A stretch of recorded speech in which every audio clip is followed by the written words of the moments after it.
नमस्कार दोस्तों, एडुकेशियस में आपका स्वागत है। आज 18 मई 2023 है, थर्सडे। आज के ईटी एनालिसिस के साथ हम हाजिर हैं। इकोनॉमिक टाइम्स एनालिसिस हमारी एक मुहिम है, हमारी एक शुरुआत है एडुकेशियस की।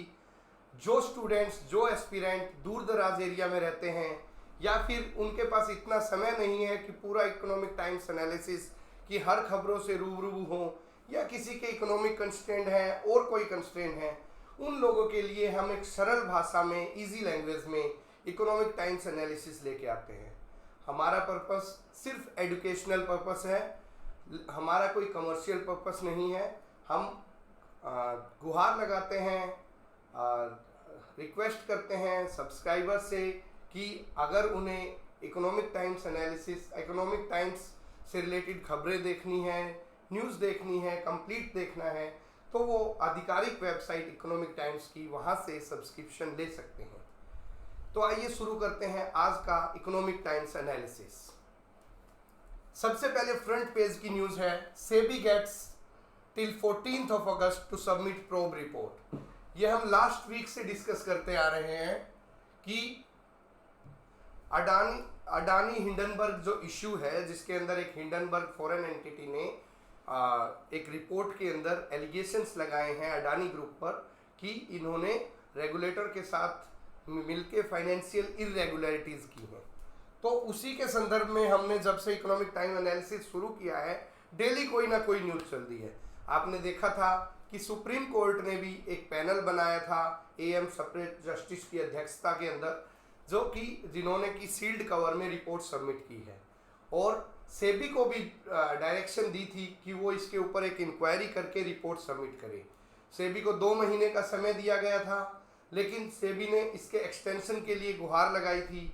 अभी 6 महीने के लिए सुप्रीम कोर्ट में गुहार लगाई थी, जो कि भी 12 मई को सुप्रीम कोर्ट ने 3 महीने का टाइम दिया था, लेकिन उसको दोबारा इन्होंने रीट्रेट किया, दोबारा सुप्रीम कोर्ट गए। तो अभी सुप्रीम कोर्ट ने 14 अगस्त तक का टाइम दे दिया है, 14th of August तक का टाइम दे दिया है to submit the probe report. Supreme Court on Wednesday gave the SEBI, Securities and Exchange Board of India until 14th of August to submit its report on the US short seller Hindenburg's research report on the Adani Group.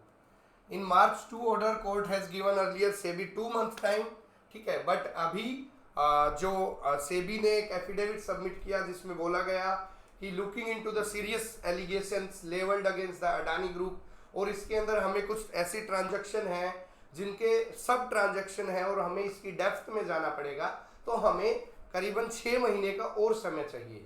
तो इसको अभी जो supreme court है, उन्होंने time दिया कि हम 30 सितंबर तक का तुम्हें समय नहीं दे सकते, but on August 14 tell us on which stage you are, आप किस स्टेज पे हैं, give us an updated report, हमें अपडेटेड रिपोर्ट का स्टेटस ऑफ इन्वेस्टिगेशन, जो भी इन्वेस्टिगेशन चल रही है उसकी अपडेटेड रिपोर्ट आप हमें सबमिट करेंगे 14 अगस्त तक।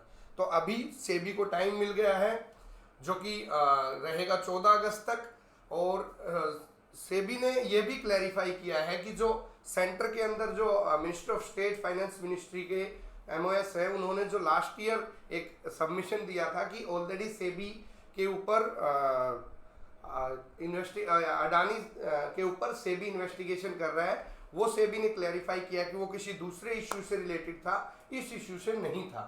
ठीक है, आइए इसके अंदर सबसे जरूरी चीज़ है, हम देखते हैं सप्रे कमेटी हमने देखी थी कि क्या क्या जो वो सुप्रीम कोर्ट ने बनाई थी। ठीक है, तो अभी हम ये ऑर्डर रहा है पिक्टोरियल फॉर्म में। It is a time bound on 29th April, market regulator SEBI has sought a 6-month extension. Supreme Court has asked SEBI to give an updated report on 14th of August. SEBI can revert or file an affidavit if it has genuine reason to do so. Committee report, जो Sapre committee report है, उसकी hearing जो है वो after summer vacation, अभी छुट्टियों का समय चल जाएगा तो समर वेकेशन के बाद दी जाएगी। And Supreme Court has also asked the committee to continue assisting it. Supreme court ने कमेटी को ये भी बोला है कि ठीक है, आपने रिपोर्ट दे दी है, लेकिन अभी भी टाइम टू टाइम जो भी ज़रूरतें हमें पड़ती हैं या सेबी को पड़ती है, आप उसमें भी असिस्टेंस करते रहें, ठीक है। सेबी ने जो एफिडेविट फाइल किया वेडनेसडे को, उसमें क्लैरिफाई किया है कि government was not investigating Adani group since 2016, 2016 से हम नहीं इसको प्रोब कर रहे थे। इसमें सबसे इंपॉर्टेंट खबर जो देखने वाली है, जो एग्जाम पॉइंट ऑफ व्यू से है, कि सेबी के बारे में जानते हैं। तो सेबी के बारे में जानने के लिए आइए चलते हैं। SEBI, Securities and Exchange Board of India. SEBI act लाया गया था 1992 के अंदर, securities and Exchange Board of India act 1992, जिसके तहत सेबी नाम की एक स्टैट्यूटरी बॉडी बनाई गई थी। स्टैट्यूटरी बॉडी वो बॉडी होती हैं which are framed by the act of an parliament, जो पार्लियामेंट के अंदर कानून ला के, एक्ट बना के जो कोई भी बॉडी बनाई जाती है उसको स्टैट्यूटरी बॉडी बोलते हैं। इससे अलग कुछ और बॉडीज होते हैं जिनको हम कॉन्स्टिट्यूशनल बॉडीज बोलते हैं, जिनका जिक्र कॉन्स्टिट्यूशन में दिया गया होता है या फिर वो कॉन्स्टिट्यूशनल अमेंडमेंट ला के बनाई जाती हैं, तो वो कॉन्स्टिट्यूशनल बॉडी होते हैं। जैसे Supreme Court is a constitutional body, CAG is a constitutional body, similarly RBI, SEBI, ये सब स्टैट्यूटरी बॉडी है because these are being made by the act of parliament. इसके फंक्शन क्या रहेगा? To protect the interest of investors in securities and to promote and regulate securities market. ये जो securities market है उसके अंदर इन्वेस्टर्स के हितों को देखभाल करना, उनको प्रोटेक्ट करना, ताकि उनके साथ कोई फ्रॉड ना हो, उनके साथ कोई ये नहीं कि जो बिग एंटिटीज हैं वो उनके पैसे को ख़त्म कर लें, ठीक है।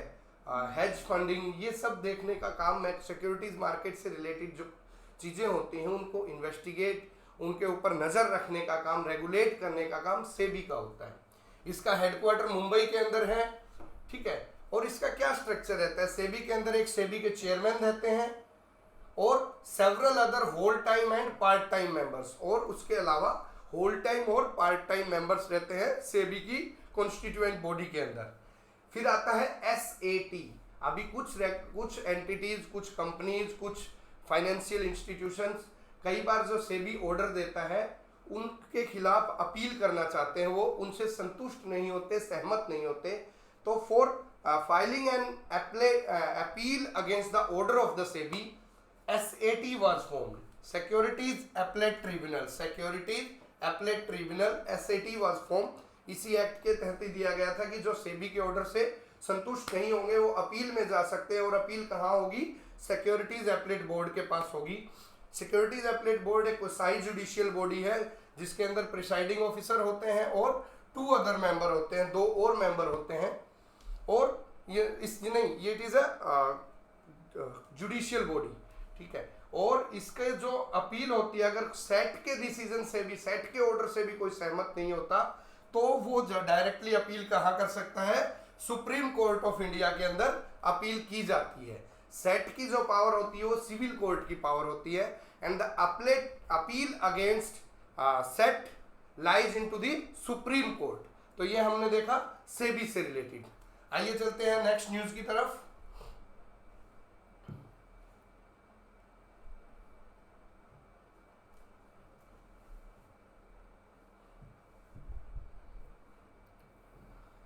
AWS to invest $12.7 billion in India।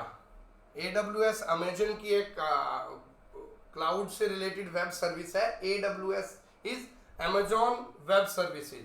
जो Amazon वेब सर्विसेज है, it is a $80 billion cloud computing arm of the online retails and Amazon।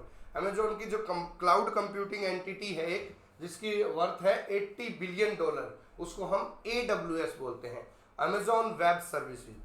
तो अभी जो इसके चीफ एग्जीक्यूटिव ऑफिसर है एडम, उन्होंने बोला है कि India is a incredibly energised and high growth market, और हम AWS के अंदर बहुत सारी इन्वेस्टमेंट लेके आ रहे हैं। मुंबई के अंदर और हैदराबाद रीजन के अंदर हम काफ़ी हाई लेवल पे इंफ्रास्ट्रक्चर को डेवलप कर रहे हैं रिलेटेड टू AWS। और उन्होंने ये भी बोला है कि हम जो गूगल का बार्ड और माइक्रोसॉफ्ट का जो चैट GPT है, हमारा ये भी प्लान है कि जो जनरेटिव AI प्लेटफॉर्म है, हम उनके अंदर भी AWS के थ्रू कम्पीट करें गूगल के बार्ड के साथ और माइक्रोसॉफ्ट के ओपन एआई के चैट जीपीटी के साथ। तो ये इनका एक इंटरव्यू रहा था जो कि $3.7 बिलियन ऑलरेडी इंडिया के अंदर इन्वेस्ट कर चुके हैं ये बिटवीन 2016 एंड 2022, और अभी बहुत बड़ा इंफ्रास्ट्रक्चर मुंबई में लेके आ रहे हैं जिसके अंदर एडिशनल ऑफ $12.7 बिलियन तक की एडिशनल इन्वेस्टमेंट करने की बात चल रही है till 2030। So the cumulative will be $16.4 billion cumulative investment हो जाएगी, ठीक है, and we will add $23 billion more by 2030, ठीक है। Lot of investment will be in Hyderabad also. तो बेसिकली ये अमेजन के जो सीईओ हैं AWS के, उन्होंने बोला है, ठीक है। तो बेसिकली यही है कि जो डिजिटल गुड्स है इंडिया की, जो आपने देखी होगी डिजिटल इकोनॉमी इज बूमिंग, दो all over the world economy के अंदर इश्यू आ रहे हैं, इकोनॉमी इज डिस्टेबलाइज्ड, बड़े बड़े कंट्रीज में भी एक्सपोर्ट इंपोर्ट कम हुआ है, economy is not in a good phase like in US और UK European countries, but India के अंदर it's still in a booming stage, it's on the correct path. तो बाहर के जो भी इन्वेस्टर हैं they are looking towards India only. Moving on to next, DKS digs in with CM claim makes AICC pause सीधा announcement. ये आपने देखा होगा कि कर्नाटका के अंदर कांग्रेस की विक्ट्री के बाद इश्यू चल रहे हैं कि who will be the CM. Most probably आज सीएम से रिलेटेड कोई अनाउंसमेंट हो सकती है, अभी तक कोई अनाउंसमेंट नहीं हुई है, let's see what will happen. ये दो कैंडिडेट्स फ्रे के अंदर हैं, एक सिद्धारमैया हैं जो पहले चीफ मिनिस्टर रह चुके हैं, और एक DK शिव कुमार हैं, ठीक है, DKS है। इन दोनों के बीच में टसल चल रही है to be the next CM. Manipur High Court order to include Metis in ST list was wrong. Chief Justice of India. ये important news है।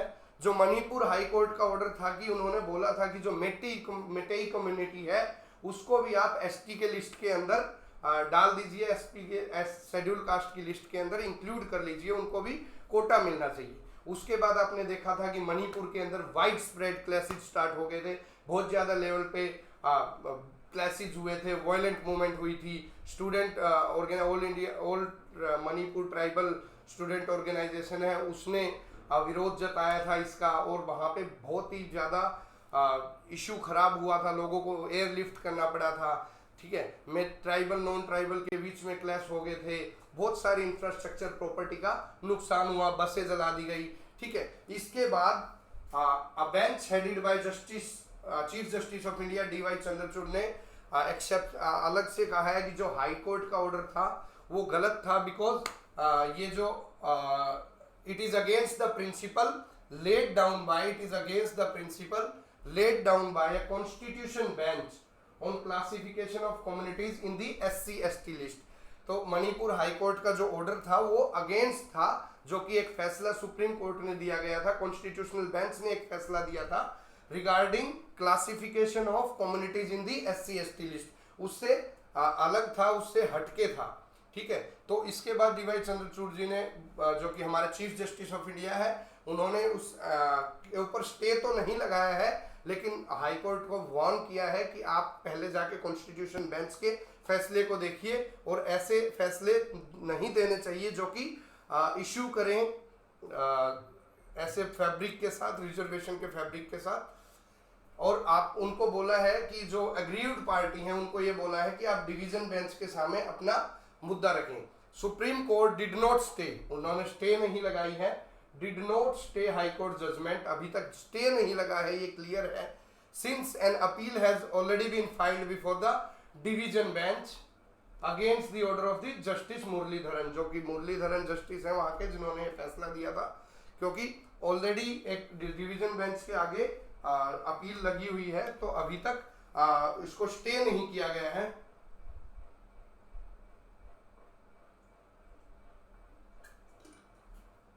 सुप्रीम कोर्ट ने कहा है कि जो एग्रीव्ड पार्टी है वो चाहे तो जो डिवीजन बेंच के आगे केस चल रहा है वहां पे अपने आर्ग्यूमेंट रख सकती हैं। Supreme court was hearing a clutch of petition seeking safety of Manipuri tribal after violence. Petitioners Council says that Twitter handle of Manipur CM Biren Singh putting out provocative tweets। Petitioner ने ये कहा कि जो chief minister हैं उनका Twitter handle भी provocation के लिए टाइप के ट्वीट्स कर रहा है। इसमें जुडिशरी ने एक जो कॉन्स्टिट्यूशन ऑफ इंडिया में दिया गया है कि एक दूसरे की टेरिटरी के अंदर नहीं क्रॉस करेंगे for legislative, administrative, executive and judicial. तो इन पे अपना बहुत ही कॉशियसली सुप्रीम कोर्ट ने कहा कि Supreme Court asks SG. Mehta to ensure that constitutional authorities act with restraint and CGI says that he will not allow Supreme Court to be dragged into areas which are politics, कि ऐसे area के अंदर मैं supreme court को नहीं धकेलने दूंगा जो कि पॉलिटिकल एरिया है और पॉलिसी से रिलेटेड है। We know the remit of constitutional court, हमें कॉन्स्टिट्यूशनल कोर्ट जो है उसकी मर्यादाओं का पता है। तो ये चीफ जस्टिस ऑफ इंडिया ने बड़े क्लियर शब्दों में बोला है कि इन पे मैं कमेंट नहीं करूंगा, ये एक पॉलिटिकल मुद्दा है, ठीक है, और इसके ऊपर मैं कुछ राय नहीं दूंगा। We don't remit into the political matters. आइए चलते हैं नेक्स्ट न्यूज की तरफ। Supreme Court adjourns July 14 hearing on CBI plea against DKS in DA case. जो एक one of the CM candidate है डीकेएस, उनके ऊपर डिसप्रोपोर्शनेट असेट केस चल रहा है 2018 का, जिसकी हियरिंग जो थी सुप्रीम कोर्ट के अंदर थी, जिसको सुप्रीम कोर्ट ने अभी एडजॉर्न कर दिया है 14 जुलाई के लिए after summer vacations. Political news है, not to be discussed much. LG can effectively destabilise MCD by nominating members in that, ये सुप्रीम कोर्ट ने बोला है। चीफ जस्टिस ऑफ इंडिया ने बोला है, कंसर्न जताया है कि दिल्ली के जो लेफ्टिनेंट गवर्नर हैं टू नॉमिनेट द एल्डरमैन, जो भी नॉमिनेटेड मेंबर होते हैं, to the city's municipal corporation without the consent of state government. अभी आपने देखा था कि 2-3 दिन पहले भी खबर आई थी कि जब सुप्रीम कोर्ट ने बोला था कि लेफ्टिनेंट गवर्नर को एक्ट करना चाहिए on the aid and advice of ministers on the state.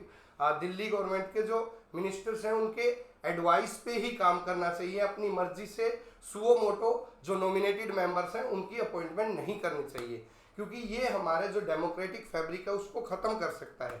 अभी क्या था, जो 10 मेंबर अपॉइंट किए गए थे एमसीडी में, और खुद से जो ओन इनिशिएटिव से एलजी ने किए थे, वो ऐसी जगह किए गए थे जहाँ पे जो स्ट्रॉन्ग होल्ड नहीं था, जहाँ पे जो ओपोजिशन पार्टी है उसका स्ट्रॉन्ग होल्ड नहीं था, ठीक है। तो ये सुप्रीम कोर्ट ने कहा है कि एलजी कैन दस effectively destabilise the democratically elected MCD. तो ये एक नॉर्मल है, अभी इसकी हियरिंग पेंडिंग है, जो कि आगे देखते हैं क्या रहता है। आसाम राइफल के एक जवान है आलोक राव, उनके मणिपुर के अंदर डेथ हो गई है, शहीद हो गए हैं वो। उनको इंजरी हो गई थी मणिपुर क्लैशेस के दौरान अभी, और उनकी डेथ हो गई है। CBI arrest farmer navy commander and defence journalist for espionage. जो सीबीआई है उन्होंने एक डिफेंस जर्नलिस्ट है विवेक रघुवंशी, और नेवी के एक फॉर्मर कमांडर है आशीष पाठक, उनको बाहर देशों को, जो कि फॉरेन देश हैं और हमारे दुश्मन देश हैं, उनको कुछ जरूरी नेसेसरी डॉक्यूमेंट्स की जासूसी करने के आरोप में गिरफ्तार किया गया है।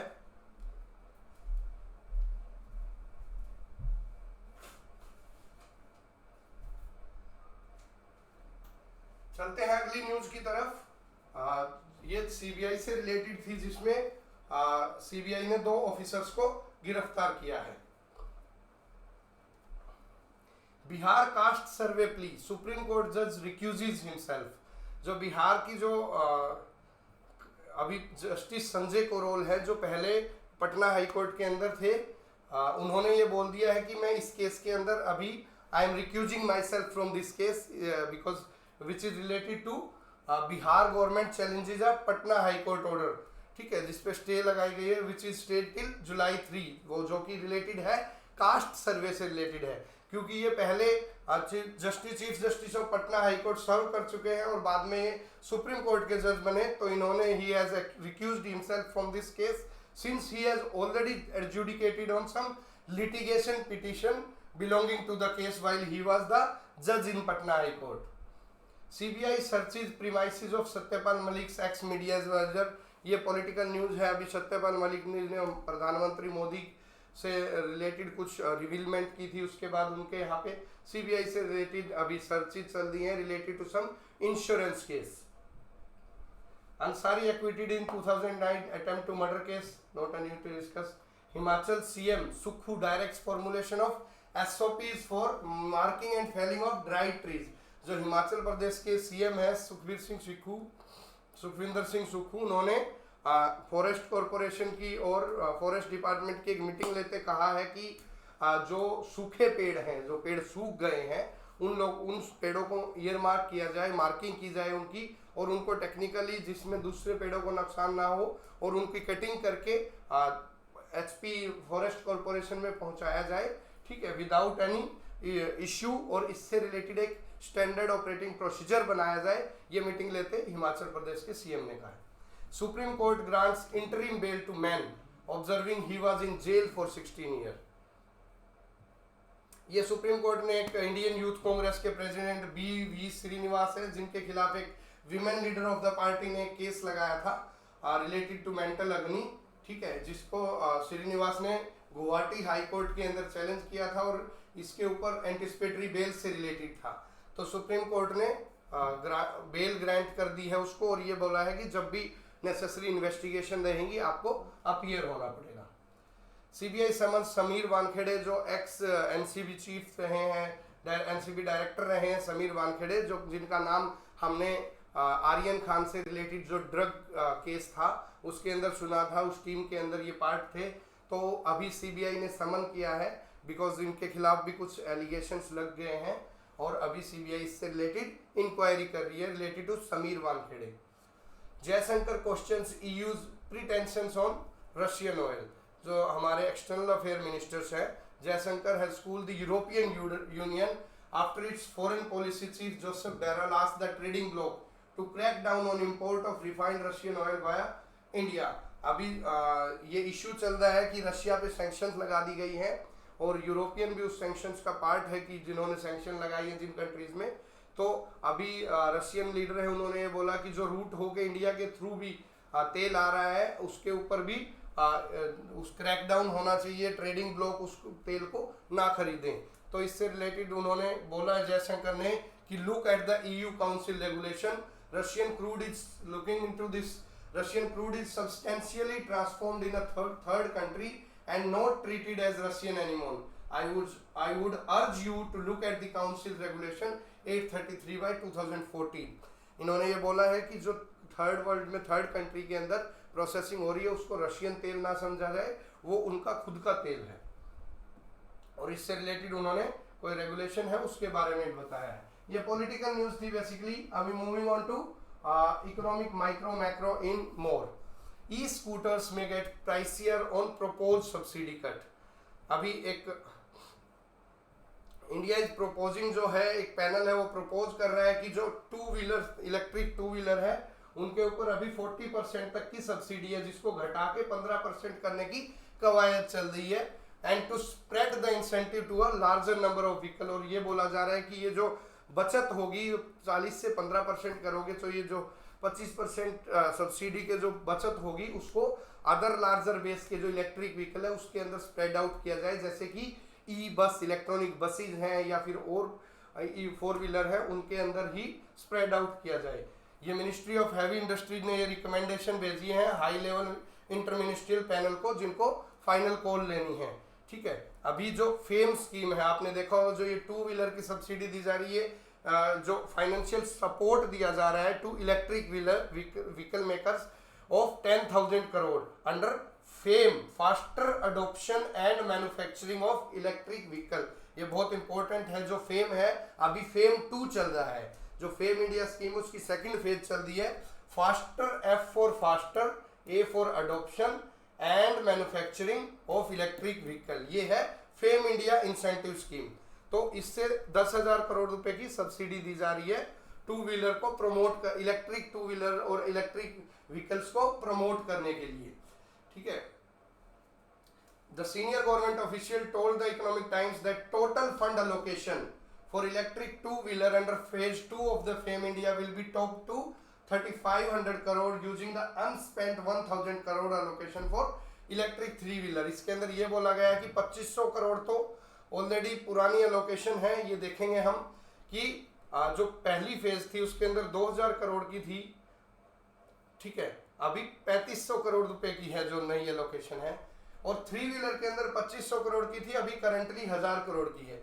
तो ये बोला जा रहा है कि ये जो अनयूज्ड 1000 करोड़ की जो है उसको इनके साथ मिला दिया जाए 2 व्हीलर को, इसमें भी ये यूज कर सकते हैं 3 व्हीलर वाली, और बाकी जो फंड बचेगा उसको दूसरे उसमें ले जाएंगे। फेम रीजी इसको रिवाइवल किया जा रहा है। More FAME funds allocated for electric 2 wheeler, FAME subsidy capped at 15% of the sale price down from 40%, so that ये हाइयर वॉल्यूम हो सके इलेक्ट्रिक 2 व्हीलर का। अगर 15% सब्सिडी रहेगी, 40% रहेगी तो वो जल्दी ही एग्जॉस्ट हो जाएगी, तो limited number of volume of electric 2 wheeler रहेंगे। अगर 15% रहेगी तो सब्सिडी अमाउंट ज्यादा रहेगी, तो नंबर ऑफ वॉल्यूम भी हाई रहेगा 2 व्हीलर्स का। It is aimed to support 10 lakh electric 2 wheeler by the financial year 2014 end. Moving on to next.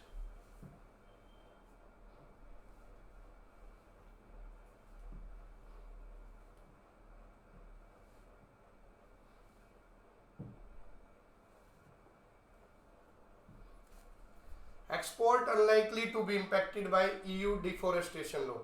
European union आजकल देख रहा है आपसे क्लाइमेट से रिलेटेड काफ़ी लॉज लगा रहे हैं। अभी कल भी डे बिफोर यस्टरडे हमने डिस्कस किया था कि उन्होंने एक कार्बन से रिलेटेड टैक्स लगा दिया गया है, जिसमें डिफोरेस्टेशन अगर कोई होता है उनके इंपोर्ट से रिलेटेड उसमें कोई लेवी लगाई जाएगी, कार्बन टैक्स टाइप लगाया जाएगा, वो उनको नहीं लिया करेंगे, वो इंपोर्ट को उनको रिस्ट्रिक्ट करने की बात चल रही है। अभी India's export to European Union are unlikely to get impacted by a legislation that the 27 member bloc adopted on Tuesday on deforestation free products.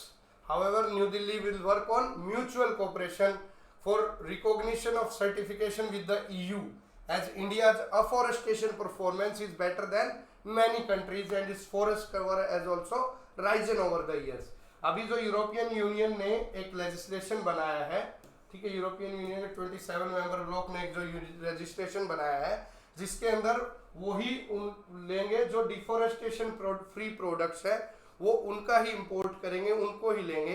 तो ये कंसर्न जताई जा रही थी कि इंडिया के ऊपर इम्पैक्ट होगा इस चीज़ का, लेकिन नई दिल्ली जो हमारे एक्सटर्नल अफेयर मिनिस्टर हैं और उन्होंने ये बोला है कि नई दिल्ली कन्विंस करने की कोशिश करेगा कि हमारा जो फॉरेस्ट कवर है वो इंक्रीज भी हुआ है और हमारा जो अफोरेस्टेशन लेवल है वो बहुत सारी कंट्रीज से कहीं ऊपर है, ठीक है। द लेजिस्लेशन का एम क्या है जो यूरोपियन यूनियन लिखा है, तो seeks to prohibit products such as palm oil, coffee, cattle, cocoa, rubber, soya, timber, printing paper etcetera in the European Union that came from a land that was deforested after 31st of December 2020.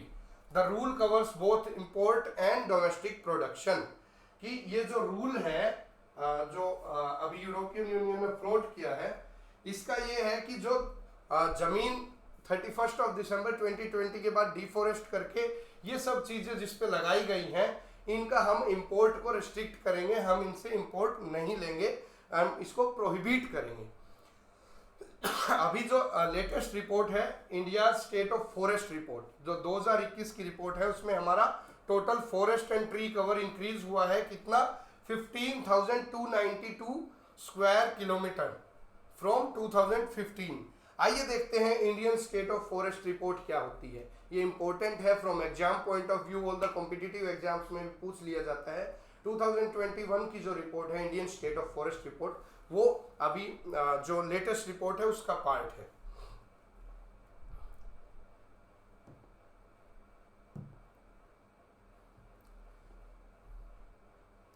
India state of forest report ISFR 2021, जो ISFR 2021 है, it is the 7th report, ये 17वीं report है।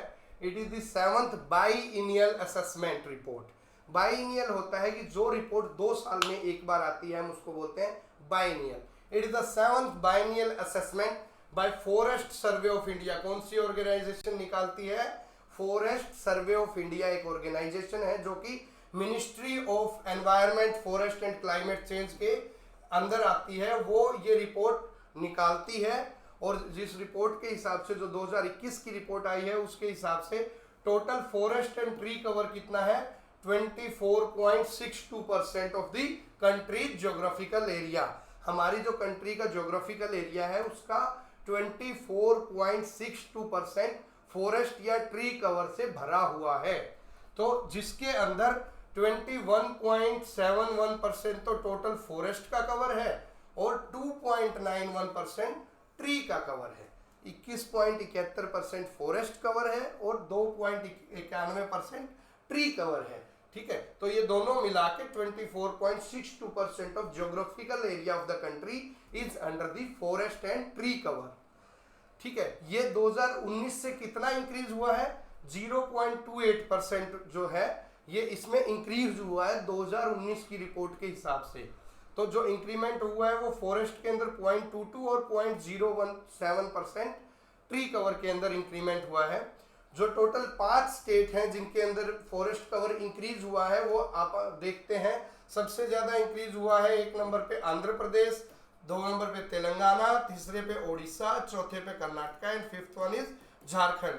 कई बार question पूछ लिया जाता है कि अरेंज इन असेंडिंग और descending order for in terms of increase in forest cover, the states in terms of increase in forest cover. तो आप इस हिसाब से ये सब देख सकते हैं। तो ये हमारी India state of forest report 2021 है, जो कि forest Survey of India, ministry of Environment, Forest and Climate Change के तहत आती है, जिसके तहत 24.62 हमारा ट्री कवर दिखाया गया है, फॉरेस्ट एंड ट्री कवर।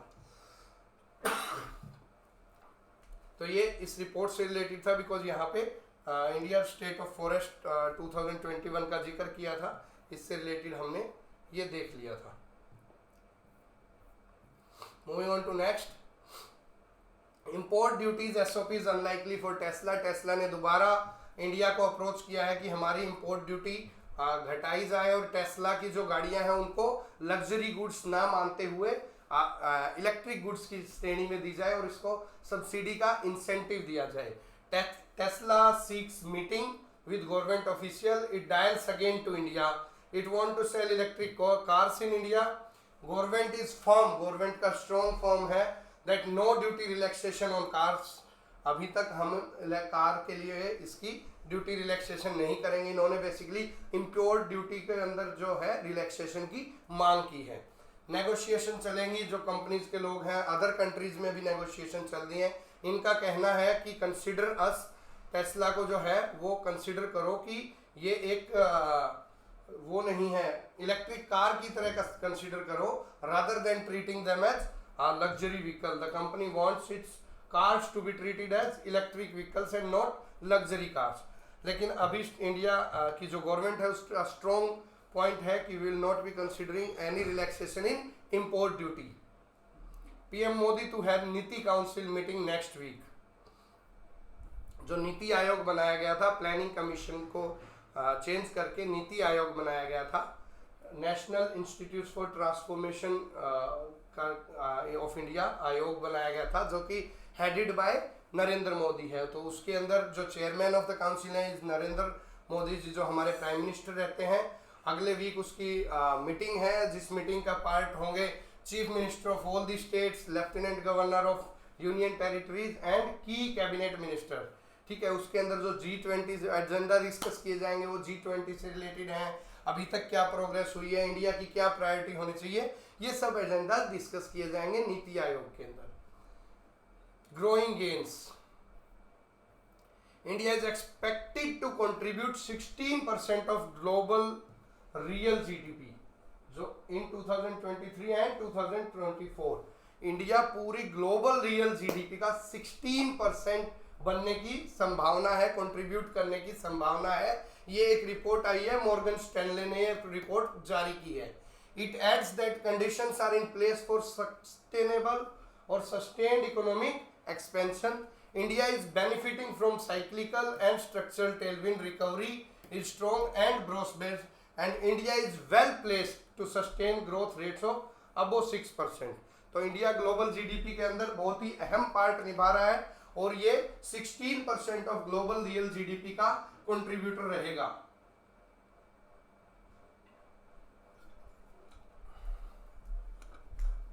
आइए देखते हैं पुराना agenda. Rising share in global growth, macro economic stability is improving, हमारे इंडिया की मैक्रो इकोनॉमिक स्टेबिलिटी अच्छी हो रही है।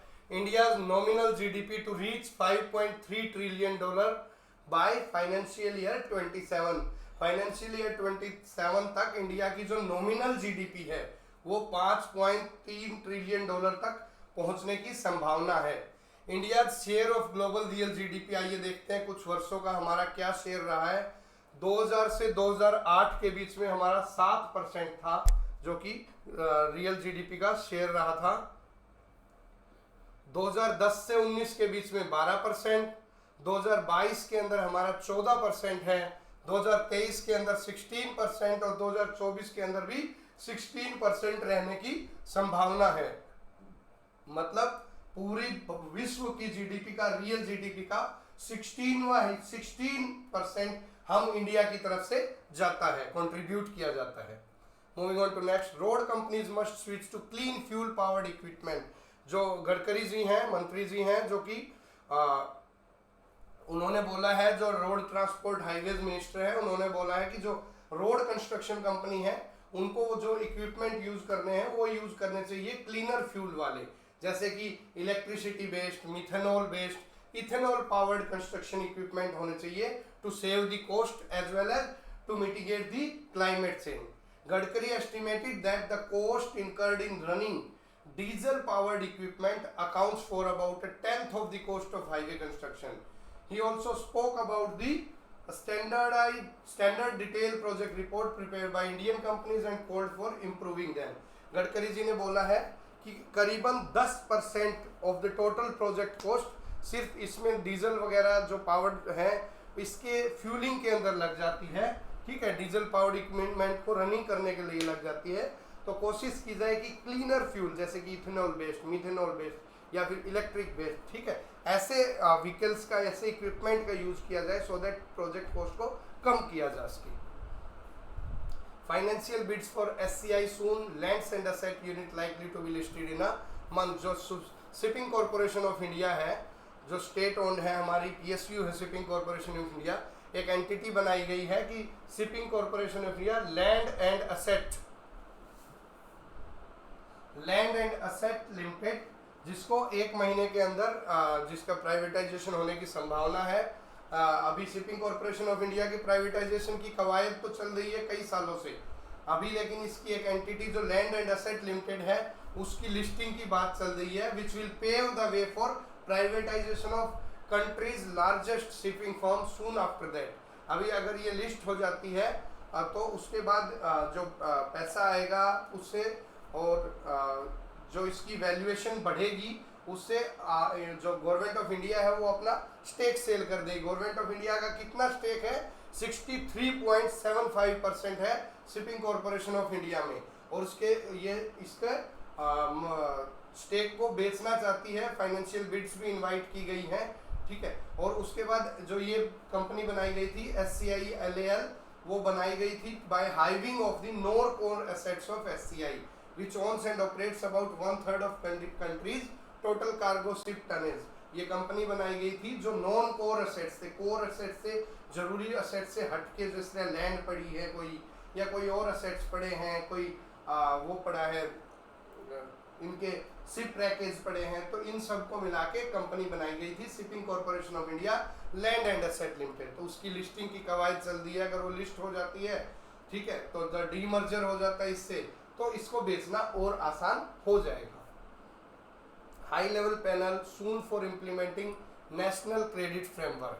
आपने सुना होगा कि अभी न्यू एजुकेशन पॉलिसी चल रही है और गवर्नमेंट अभी हाई लेवल पैनल सेटअप कर रही है, किसके लिए? National credit framework. National credit framework basically उसका क्या एम और ऑब्जेक्टिव है कि जो फॉर्मल एकेडमिक एजुकेशन है उसको स्किल एजुकेशन के साथ इंटीग्रेट करना, फॉर्मल एजुकेशन को स्किल एजुकेशन के साथ इंटीग्रेट करना, ये है नेशनल क्रेडिट फ्रेमवर्क का पार्ट। उसके लिए एक हाई लेवल पैनल बनाया गया है जो कि रिकमेंडेशन देगा जो चैलेंजेस फेस हो रहे हैं NCRF को इम्प्लीमेंट करने में, including standardisation across different qualification framework while addressing the unique need of each stream. इसमें क्या है, लेवल्स बनाए गए हैं, स्ट्रीम बनाई गई है जो कि अलग अलग लेवल्स पे रहेगी, जिसके अंदर स्किल और एकेडमिक दोनों को मिक्सअप किया जाएगा ताकि बच्चों का स्किल डेवलपमेंट किया जा सके along with their formal education. ठीक है, इसको जो जो एड्रेस इशू करने हैं वो सबसे बड़ा एड्रेस है privacy of Aadhaar data of student registration. सबसे बड़ी प्राइवेसी इशू आ रहा है कि जो आधार बायोमेट्रिक से डेटा लिया जाएगा उसकी सिक्योरिटी बहुत जरूरी है, तो ये इससे रिलेटेड भी इशू देखेगी। And an academic bank of credit account that will have students data. एक ऐसा क्रेडिट अकाउंट बनाया जाएगा, एक बैंक बनाया जाएगा जिसके अंदर स्टूडेंट का डेटा स्टोर रहेगा। ठीक है, in a recent circular also seen on 80, government directed the UGC University Grants Commission and AICTE All India Council for Technical Education, ये दो हमारी रेगुलेटिंग बॉडी हैं जो कि यूनिवर्सिटी और टेक्निकल एजुकेशन को गवर्न करती हैं, to set up committee at their level, उनके खुद के लेवल पे इंडिविजुअल लेवल पे कमेटी सेटअप करे to fill the roles and responsibility under national credit framework, besides suggesting the autonomous body to use the expertise of high level committee for any guidance। ठीक है, ये इन दोनों को जिम्मेवारी दी गई थी कि आप रोल्स एंड रिस्पॉन्सिबिलिटी जो कि NCRF के अंदर होंगी, तो ऐसी एक दो कमेटी बनाओ जो सजेशन दे और हाई लेवल कमेटी को भी सजेशन दे। जो अभी नेशनल क्रेडिट फ्रेमवर्क है वो अप्रैल के अंदर गवर्नमेंट ने नोटिफाई किया है, and which divides education and vocational training into 8 levels, ये कि 8 लेवल में डिवाइड करता है एजुकेशनल और वोकेशनल ट्रेनिंग को। विच क्रेडिट्स आर असाइंड, उसके अंदर क्रेडिट मीन्स बेसिकली मार्क्स से बात समझ सकते हैं, 5 क्रेडिट 5 मार्क्स, तो ऐसे क्रेडिट रहेंगे। And candidates pursuing any of this will earn credit, pass होने के लिए क्रेडिट अर्न करना पड़ेगा, which will allow mobility of candidate between the two any time between class 5 and PhD। Class 5 से PhD के बीच में मोबिलिटी मीन्स ऊपर जाने के लिए आपको क्रेडिट्स अर्न करने पड़ेंगे। National credit framework is a Meta framework that consists of national school education qualification framework, national higher education qualification framework and national skill education qualification program। ये तीनों का मिला के है जिसके अंदर क्रेडिट अर्न किए जाएंगे by virtue of completed academic qualification and credit earned by virtue of vocational education. ठीक है, ये ट्रेनिंग और स्किल से रिलेटेड है। आइए चलते हैं next. Tur traders propose campaign to prompt use of other pulses. जो अरहर की दाल है, इंडिया जो बड़े शौक से खाता है, जो तूर कह दो या अरहर बोल दो, तो इसका अभी एक प्रोडक्शन थोड़ा कम हुआ है, तो ये जो इनके प्रोसेसिंग इंडस्ट्री वाले लोग हैं उन्होंने कंसर्न जताया है और गवर्नमेंट को ये बोला है कि आप नेशनल कैंपेन करें, लोगों को चने की दाल, मसूर की दाल, मूंग की दाल या येलो पीज, इन सब को खाने के लिए, इन सब का यूज करने के लिए प्रेरित करें लोगों को, ताकि अरहर या फिर तूर के ऊपर से जो स्ट्रेस है वो कम हो सके। The Indian pulses and grain association has proposed a joint campaign with the department of food and public distribution to promote the consumption of pulses like masoor, moong, चना और पीली दाल। ठीक है, ये सब है कि इंडिया के अंदर जो फूड हैबिट्स है उनसे रिलेटेड है कि तूर की ज़्यादा डिमांड है, प्रोडक्शन कम है, तो बाकी दालों पे भी फोकस किया जाए ताकि हमारा इंपोर्ट ज़्यादा ना हो और रेट ना बढ़े तूर की दाल का बहुत ज़्यादा, जिससे महंगाई बढ़ जाती है। PLI scheme for labour intensive toys leather sector on the cards. PLI हमने देखा है 2-4 दिन से, सेमीकंडक्टर की न्यूज़ भी देख रहे थे। PLI is basic production linked incentive scheme, जो गवर्नमेंट ऑफ इंडिया ने कई सेक्टर के लिए स्टार्ट की हुई है प्रोडक्शन लिंक्ड इंसेंटिव स्कीम्स, जो कि हमने परसों देखा था कि सेमीकंडक्टर को, चिप मेकिंग को भी इसके अंदर लाया जा रहा है ताकि उसका इंसेंटिव दिया जा सके उनके प्रोडक्शन से लिंकिंग करके। जिस हिसाब का प्रोडक्शन होगा उसी टाइप का इंसेंटिव मिलेगा, ज़्यादा प्रोडक्शन होगा ज़्यादा इंसेंटिव मिलेगा, तो this is production linked incentive scheme. अभी हम चाइना से बहुत ज़्यादा टॉयज़ इंपोर्ट करते हैं, मैसिव लेवल पे टॉयज़ इंपोर्ट करते हैं, तो प्रधानमंत्री जी ने भी जैसे बोला था पहले अपनी एक सभा के दौरान, और बाकी डिपार्टमेंट भी फोकस कर रहे हैं कि हमें टॉयज़ का इंपोर्ट कम करना पड़ेगा ताकि हमारा टॉयज़ का इंपोर्ट बिल कम हो सके। उसी से रिलेटेड PLI स्कीम जो है उसके अंदर लेबर इंटेंसिव जो टॉयज़ सेक्टर है, टॉयज़ लेदर का सेक्टर है, जो बाहर से हम लेदर और फुटवियर जूते मंगवाते हैं, लेदर के बैग मंगवाते हैं, लेदर के जूते मंगवाते हैं, इनमें जो department of promotion of industry and internal trade है उसने इसको टॉयज और इन सेक्टर को पीएलआई के अंदर लाने का फैसला किया है। रोल आउट करेगी ये scheme production linked incentive scheme. Production linked incentive scheme कई सेक्टर्स के लिए है and it is showing good results in many sector. The intention is to roll out this PLI scheme for more labor intensive leather toys etc. and other sector where employment benefits will be more significant। जहाँ पे अगर ये ऐसी industry आ जाती है तो employment भी बहुत ज़्यादा बढ़ेगा, जिससे हमारी अनएम्प्लॉयमेंट लेवल कम होंगे। PLI scheme for 14 sectors including electronics, white good, textile and pharma were announced during COVID pandemic in 2020। COVID में फार्मा को, टेक्सटाइल को, इलेक्ट्रॉनिक गुड्स वगैरह के लिए बनाई गई थी with an outlay of 1.97 lakh crore to boost the domestic manufacturing and export. ठीक है, अभी काफ़ी इन्वेस्टमेंट एफडीआई आई इसके अंदर और अभी इसको सेमीकंडक्टर को इंक्लूड कर लिया और एक प्लान है जिसमें टॉयज को भी इंक्लूड करने का प्लान चल रहा है। गंभीर डिफेमेशन हाईकोर्ट समन डेली इन रिपोर्टर्स, ये पॉलिटिकल न्यूज़ है, नोट इम्पोर्टेंट चीज़। गो फर्स्ट की आप तो हर रोज न्यूज सुनते हैं, गो फर्स्ट दिवालिया घोषित कर दिया गया है। इंसॉल्वेंसी एंड बैंक्रप्सी कोर्ट के रिलेटेड रेगुलेटर जो कोर्ट है इस पे चलाया जा रहा है और अभी प्लान था 23 मई से, बट अभी दोबारा ये अनाउंसमेंट आई है कि मे भी हो सकता है 27 मई तक गो फर्स्ट दोबारा आसमान को छुएगा। सुप्रीम कोर्ट ने स्पाइस जेट को ऑर्डर दिया है कि जो क्रेडिट सुइस एक कंपनी है जो कि फाइनेंसिंग करती है, तो इसकी जो सेटलमेंट ड्यूज हैं, जो करीबन एक इनका डिस्प्यूट था 24 मिलियन डॉलर का, जिसकी काफ़ी अमाउंट तो चुका दी गई है, अभी 4.4 मिलियन डॉलर पेंडिंग है। तो सुप्रीम कोर्ट ने ऑर्डर दिया स्पाइस जेट को 8 जुलाई तक ये पे करे। यामा इज 20% वॉल्यूम, यामा जो कंपनी है वो 20% तक एक्स्ट्रा वॉल्यूम की बात चल रही है। Credit card use abroad comes under RBI remittance limit. RBI की जो रेमिटेंस लिमिट है जो कि $2.5 लाख जो स्कीम है under the liberalised remittance scheme of RBI, उसके अंदर अभी जो इंटरनेशनल क्रेडिट कार्ड की स्पेंडिंग होती है उसको भी इसके अंदर इंक्लूड किया जाएगा, जिससे कि इसके ऊपर भी टैक्सीज लग पाएंगे। और अभी रिसेंटली आपने देखा कि आरबीआई ने जो 5% से बढ़ा के 20% कर दिया था, जो फरवरी में बजट आया था उसमें टीसीएस को, टैक्स कलेक्टेड एट सोर्स को 5% से बढ़ा के 20% कर दिया। किसके लिए? ओवरसीज टूर पैकेजेस के लिए, जो बाहर जाते हैं जो टूर के लिए, उनके लिए बढ़ा के इसको 20% कर दिया गया। And also for funds remitted under LRS other than education और मेडिकल पर्पस और एजुकेशन को छोड़ के बाकी जो फॉरेन के ओवरसीज पैकेज, टूर पैकेज रहते हैं, उसमें टैक्स कलेक्टेड एट सोर्स को बढ़ा के 20% कर दिया। सबसे बड़ी बात क्या देखने वाली है कि दो चीज़ें होती है, एक टीडीएस एक TCS. TDS is tax deducted at source और TCS is tax collected at source. आइए देखते हैं ये क्या रहता है।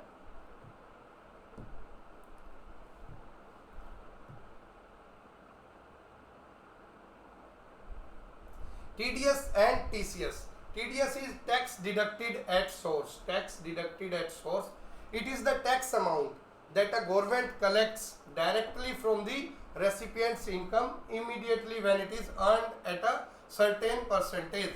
ये वो टैक्स होता है जो गवर्नमेंट कलेक्ट करती है जब वो in respect of some income, जब जिस टाइम वो पे करना होता है। आपने देखा होगा बेसिकली रेंट अगर पे करते हैं तो बोलते हैं कि टीडीएस काट के रेंट दे दिया। तो जो टीडीएस क्या है, डिडक्टी और डिडक्टर दो होते हैं इसके अंदर। The government decide the TDS rates and the threshold level for different types of goods and services. ठीक है, like royalty, technical service, rent है और बेटिंग है। इन सब पे जब इनकम अर्न होती है या प्राइज मनी है तो पहले ही टैक्स डिडक्ट कर लिया जाता है, उसको हम बोलते हैं टैक्स डिडक्टेड एट सोर्स।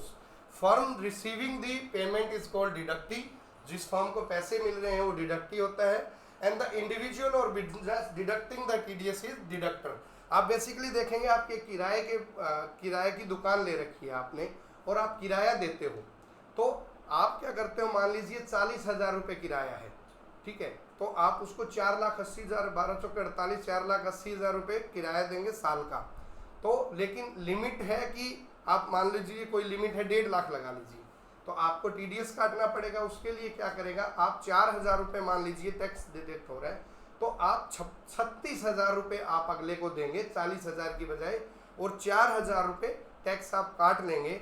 और जो टैक्स जिसको आप 36,000 पे कर लिया, और आप जो अर्न होगा आप उसका टीडीएस क्रेडिट ले पाएंगे। This is TDS, tax deducted at source. आइए देखते हैं टीसीएस क्या होता है।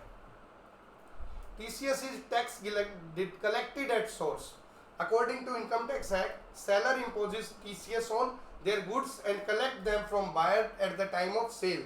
बेसिकली ये क्या होता है, दो मान लीजिए बिजनेस टू बिजनेस ट्रांजैक्शन हुई है B2B, एक बंदा दूसरे रिटेलर को, मान लीजिए एक फैक्ट्री मालिक रिटेलर को कुछ बेचता है, जो रिटेलर अपने ग्राहकों को बेचता है। तो जो फैक्ट्री मालिक जो सामान दिया है, गुड्स दिया है, जब वो बेचेगा at the time of sale, तो वो कुछ परसेंटेज ऑफ टैक्स काट लेगा, जिसको हम टीसीएस बोलेंगे, tax collected at source only. ठीक है, और जो कि बाद में जो परचेजर है वो उसको क्लेम अमाउंट ले लेगा कि मैं इतना टैक्स तो पहले ही अपने इनकम टैक्स में से इतना टैक्स तो पहले ही दे चुका हूं in the form of TCS only. तो ये डिफरेंस है टीडीएस और टीसीएस का। तो आज के इकोनॉमिक टाइम एनालिसिस में इतना ही, जो इम्पोर्टेंट खबर थी वो हमने कवर अप कर ली है। हाजिर होंगे हम कल अपना इकोनॉमिक टाइम एनालिसिस लेकर के। यूपीएससी ईपीएफओ से related course and test series के लिए आप एडुकेसियस ऐप डाउनलोड कर सकते हैं।